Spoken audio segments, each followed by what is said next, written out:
No, man, I hate to be the manager. At some point, you realize there's more to life than Barbie Supermodel on the Sega Genesis. You need to do more. Now you could play other games, you could touch grass, get a job. But to do that, you need a crash course on workplace culture. And that, my dear buddy, is where Dale Dawson comes in. This game is a course that crashes so hard, if you had to plot it on a graph and flip it upside down, they're the same picture. Brother, that right there is a straight line. Now yes, this is a bar graph, and yes, it doesn't accurately represent a crash, but I have a counter argument. This correlation graph between me and the number of fucks I get. It's literal or not. Now I want to ask you a question. How many times have you been spanked by your boss and then offered a promotion? While you're at it, go ahead and fill out this form for me. No, keep going. It's okay. I'm listening. I'm here. While HR processes that, let me spin you a tale. I was in the copy room taking my 17th union allocated smoke break, and some lady tells me to stop smoking right when I drop my ciggy to the floor. Now I have a little something called nicotine dedication, so I gotta pick that ciggy right up off the floor. But the same button that you used to pick stuff up is the button that you used to slap people's asses. So right as this lady tells me to stop smoking, all I hear is the sound of an ass being slapped. And I realized at that moment, my hand hurt. Like damn, that was pure muscle. I was impressed. That shit felt like slapping Vin Diesel's head. Now if this company wasn't reminiscent of Blizzard, Shut the fuck up, Martian. Hey, let him speak. He sexually harassed me in the workplace. He doesn't deserve to speak.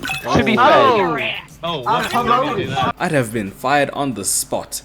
But instead I got a promotion, cause I got this promotion. That's right, ladies and gentlemen. To make it to the top, you gotta start fondling the bottom. Sanchu wrote it, I said it. Put it on a t-shirt and quote it. But leave me out of the court case. So I was on thin ice after the Siggy arse slap incident, and by chance I'd stumbled upon a note somebody had printed.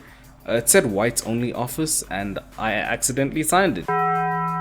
Yeah, the boss was more confused than anything. But corporate said there'd be no need to break out my personnel file if I agreed to this interview. So here I am. It may sound an awful lot like community service, and that's because it is. Look, if I'm honest, I genuinely don't know what I'm doing, but I've learned a few things. Job titles, for example. There are 3 different jobs in the game. Janitors, who are the backbone of any business. Specialists, who are... Well, actually... Shut up, I guess they speak for themselves. They're basically the average office nerds. Slackers, who are the specialists that just don't want to do their jobs. And lastly, the manager. The manager is in charge of overseeing all the employees to find and fire all the slackers. The manager can also promote somebody to assistant to show them that they're better than the average peasant specialist. But I don't know any of the actual benefits, and I have been assistant multiple times. The company covers medical aid, so I don't mind sleeping with the boss to get it. Specialists do your average office duties like making sales and printing reports. But slackers have to commit borderline crimes, starting fires and installing viruses. Come to think of it, they're doing so much. Why do we call them slackers? The people. I have to say, I've met my fair share of amazing people during my time here. Making memories, destroying company property, random arguments. It all just came together. It blended incredibly once you overlooked the random racist joke. They say we're really great work partners, but I look to each and every one of those ugly mugs in those meetings, fighting like siblings, and I think to myself, this is more than just work partnerships. This is a family.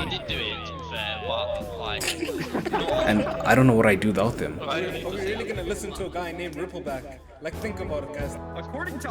I don't know the kind of person I'd have become without them. What do I do here? I think that's a hard question to answer, because we all do so much to promote synergy, core competency, digitization, and other business buzzwords. But if your question is, do I work here? Then no, I don't work here. I was actually just in the area and I needed to use the toilet. So on that note, I'm actually almost late for dinner, so I will be on my way.